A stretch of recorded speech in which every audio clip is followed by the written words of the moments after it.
आप देख रहे हैं इंडिया टाउन न्यूज, भारत की बात। छत्तीसगढ़ की सियासत में एक बार फिर महातारी वंदन योजना चर्चा के केंद्र में है, लेकिन इस बार वजह सिर्फ पैसा नहीं बल्कि प्रक्रिया है। दरअसल सरकार ने 30 जून तक ई-केवाईसी पूरा करने की डेडलाइन तय की है, जिसके बाद प्रदेश भर में हलचल तेज हो गई। महिलाएं असमंजस में हैं और सियासत गर्मा गई है। आखिर क्या है पूरा मामला, क्यों जरूरी है ई-केवाईसी और आरोप प्रत्यारोप के बीच सरकार क्या कह रही है। नमस्कार, आप देख रहे हैं इंडिया टाउन न्यूज और मैं हूं आपके साथ कमर घोष। देखिए हमारी ये खास रिपोर्ट।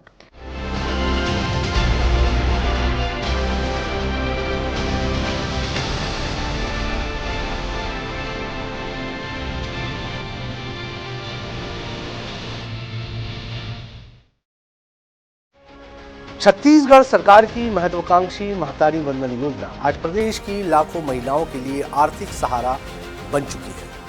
इस योजना के तहत करीब 68,48,000 महिलाओं को हर महीने 1,000 रुपए दिए जाते हैं, यानी सालाना 12,000 सीधे उनके बैंक खातों में ट्रांसफर हो रहे हैं। सरकार अब तक इस योजना की 26 किस्तें जारी कर चुकी है और हर महीने करीब 641 करोड़ रुपए से ज्यादा की राशि डीबीटी के जरिए ट्रांसफर की जा रही है।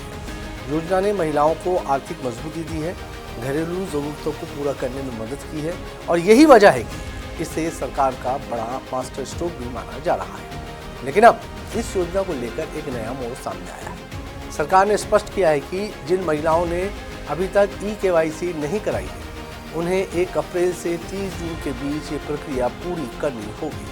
इसलिए सभी जिलों को निर्देश जारी कर दिए गए हैं और प्रशासनिक स्तर पर तैयारियां भी शुरू हो चुकी है। यहीं से शुरू होती है असमंजस और सियासत। कई महिलाओं का कहना है कि उन्हें बार बार ई-केवाईसी के नाम पर परेशान किया जा रहा है और प्रक्रिया पूरी नहीं होने पर उनकी राशि रोकने का डर बना हुआ है। वहीं विपक्ष ने इस मुद्दे को लेकर सरकार पर निशाना साधा है। विपक्ष का आरोप है कि सरकार तकनीकी प्रक्रिया के नाम पर महिलाओं के नाम योजना से काटने की कोशिश कर रही है। उनका कहना है कि गरीब और ग्रामीण क्षेत्रों की महिलाएं तकनीकी प्रक्रिया को समझ नहीं पा रही, जिसका सीधा असर उनकी आर्थिक मदद पर पड़ सकता है। देखिए, ये सीधा सीधा सरकार के पास पैसा नहीं है और केवाईसी के नाम से उन महतारी वंदन माताओं के नाम काटने का सरकार बहाना बना रही है। नया नाम जुड़ नहीं रहा है और लगातार जो जिनको मिल रहा है उनको नाम, उनके नामों को काटने का सरकार काम कर रही है और ये नाम काटने का ये एक प्रोपोगेंडा है। केवाईसी के नाम से उनका नाम काटा गया। हालांकि सरकार ने इस सभी आरोपों को खारिज कर दिया है। महिला एवं बाल विकास मंत्री लक्ष्मी राजवाड़े ने साफ कहा है कि ये एक सामान्य और आवश्यक प्रक्रिया है, जिसका उद्देश्य सिर्फ डेटा को अपडेट और पारदर्शी बनाना है। उन्होंने स्पष्ट किया कि सिर्फ उन्हीं महिलाओं को ई-केवाईसी करना है जिन्होंने अब तक ये प्रक्रिया पूरी नहीं की है, यानी जो पहले से ई-केवाईसी कर चुके हैं उन्हें किसी भी तरह की चिंता करने की जरूरत नहीं है। मंत्री ने विपक्ष पर पलटवार करते हुए कहा कि महातारी वंदन योजना की सफलता से विपक्ष घबराया हुआ है और इसी वजह से इसे मुद्दा बनाकर भ्रम फैलाया जा रहा है। 68 लाख हम महिलाओं को महातारी वंदन दे रहे हैं, कुछ ई-केवाईसी, क्योंकि अब सब डिजिटल सिस्टम हो गया है तो कहीं कहीं दिक्कतें आ रही हैं, तो उसको हम अपडेट भी कर रहे हैं। कांग्रेस को अभी भी भय है कि कहीं आने वाले समय में फिर से भारतीय जनता पार्टी की सरकार न बन जाए, इसलिए भय है।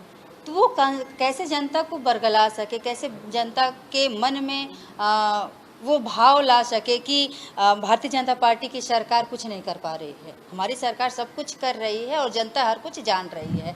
कांग्रेस बौखलाए हुए हैं और बौखलाए रहे हैं वो।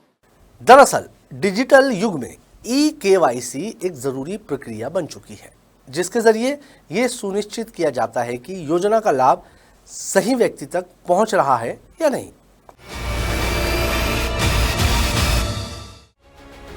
लेकिन जमीनी हकीकत ये भी है कि ग्रामीण और दूर दराज इलाकों में रहने वाली महिलाओं के लिए ये प्रक्रिया आसान नहीं होती। नेटवर्क की समस्या, डिजिटल जानकारी की कमी और दस्तावेजों की जटिलता, इन सब के कारण कई बार महिलाएं परेशान हो जाती हैं। यही वजह है कि अब ये मुद्दा सिर्फ प्रशासनिक नहीं बल्कि राजनीतिक बहस का हिस्सा भी बन चुका है। एक तरफ सरकार इसे पारदर्शिता और सुधार का कदम बता रही है, तो वहीं दूसरी तरफ विपक्ष इसे महिलाओं के अधिकारों पर चोट करार दे रहा है। अब सबकी नजर 30 जून की डेडलाइन पर टिकी है, क्योंकि इसके बाद ही साफ होगा कि ये प्रक्रिया कितनी प्रभावी रही और कितनी महिलाओं पर इसका असर पड़ा।